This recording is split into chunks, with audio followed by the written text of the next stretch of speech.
شاعری، محبت، آداب، دوستی وغیرہ وغیرہ۔ آدمی کو ہر شکل میں عورت چاہیے۔ سب سے خوبصورت اور حیران کن انجینئرنگ یہ ہے کہ آپ مایوسی کے دریا پر امید کا پل تعمیر کر دیں۔ پرندوں کی موجودگی سام کا قریب ہونا ہوتا ہے، کہیں سے گھاس نظر آئے تو پانی قریب ہوتا ہے۔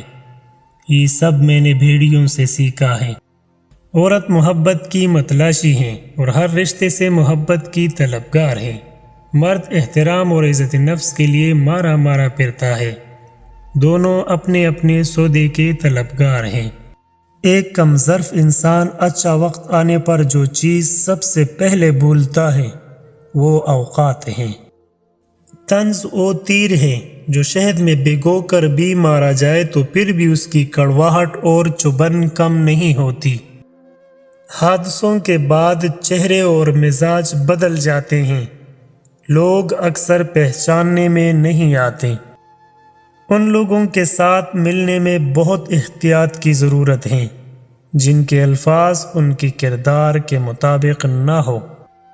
جو مانگی ہی نہیں تھی اس دعا کا قبول ہو جانا، بکھری ہوئی چاہتوں کا لمحوں میں سمیٹ جانا، اور سب سے بڑھ کر تمام دکھوں کا ہمیں اللہ تک لے جانا معجزے ہوتے ہیں۔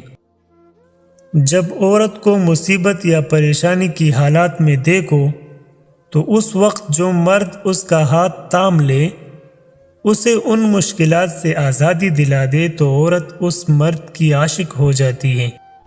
کوئی بھی شخص ہمیشہ مصروف نہیں ہوتا، یہ آپ کی اہمیت پر منحصر ہے کہ آپ اس کی فرصت کے لمحے میں کون سے نمبر پر آتے ہیں۔